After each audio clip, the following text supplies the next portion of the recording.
Maailma esimene interaktiivne laulupidu Ühte laulmine läheneb. See saab teoks 20. augustil Eestis. Ühes ilusas kohas Eestimaa keskel esitab segakoor meie armastatud dirigentide juhtimisel 8 tuntud laulu. Sellest teeb otseülekande Kanal 2. Samal ajal on üle Eesti kogunenud sadadesse erinevatesse kohtadesse koorid, kes saavad koos otsesaate telepildiga kaasa laulda. Nendes koorides tehakse omakorda internetiülekanne ning see kuvatakse Tallinnas suurele ekraanile. Nii tekibki suur Ühte laulmine. Kuidas edeneb Ühte laulmise rahvapeoks ettevalmistumine Tartumaal Kambias? Eesti koorilaulu hälliks kutsutud kohas olid sünged pilved ning lauljatest polnud piuksugi. Ei jäänud muud üle, kui tuli hakata Kambja tänavatelt kooritarbeks inimesi kokku korjama. Tere! Tere! Mis sa istud siin parklas niisama? Oota, meil hakkab jalgpallimäng kohe. Jalgpallimäng või? Kuule, aga Kambjast pidi kõik istud laululapsed hoopis olema. Mina ei ole Kambjast pärit üldse. Sa ei ole kohalik, jah? Ei ole. Siis sa ei oska laulda ka või? Aga meil hädast oleks vaja praegu, et sa laulma tuleks või? Ei saa praegu kiire. Olete laulnud elus üldse või? Väga vähe. Väga vähe või? Ahah, no lastelaulu ikka teate või? Mõne tean, jah. Aga meil on tegelikult tuntud laulud, et ega seal kas tunned maad, no seda teate või? Seda peab iga mees tead. Need saate tulla? No, tule. Lähme, väga hea. Meil on mure, et oleks vaja lauljaid. Siis tulete õigel ajal õiges kohas. On või? Jaa. Oled laululaps või? Olen laululaps. Kuule, aga tule meile aita hädast välja, tule ole hea. Teda me ei võta. Ta ei pea viisi või? Ei võta, teda kirjikust ma ka ei luba laud. Olen vanamees kuss. Sul sekund aega on või? No sekund on.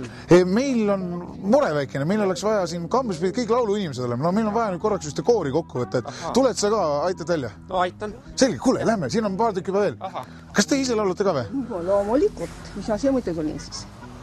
Ah, sellepärast või? Mul on natukene rohkem ülesandeid ka, kui ainult laulda, mul on muid ülesandeid. Mis te siis peate tantsima ka või? Ei, mina ei tantsi, aga mina olen valitud kooli presidendiks ja mina pean tegema niisuguseid asju, mida koolivanem ei oska ja teised ei taha. Teie olete president või? Kas te olete ainuke president Kambjas või on mõni veel? Ei, ma usun, et ma olen vist ainuke. Nagu te näete, korjasime me siin Kambja vahelt hulga inimesi ja oleme sellest kokku pannud sümpaatse koori.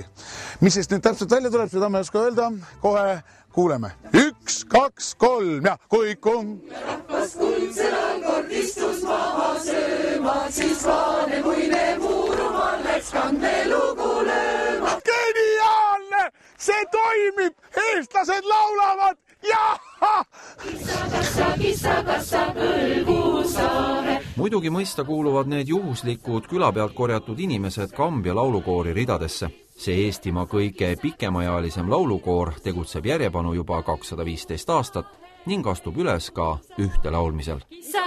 Kissa, kõlgusaare. Ma arvan, et te saite ise ka aru, et me tegime natukene valskust. Aga mõte on vähemalt aus. Ehk siis 20. augustil on tõepoolest kõik oodatud laulma, mitte ainult koorilauljad. Kui teil on kodus tahtmine meiega kaasa laulda, tehke seda, vajutage Kanal 2 peale, laulge koos meiega. Võtke arvutikaameraga, internetikaameraga pilt üles ja saatke see meile. Ükskõik, kus te viibite, ükskõik, kui suur on teie laulukogemus. Kõik olete oodatud 20. augustil Ühte laulmisele.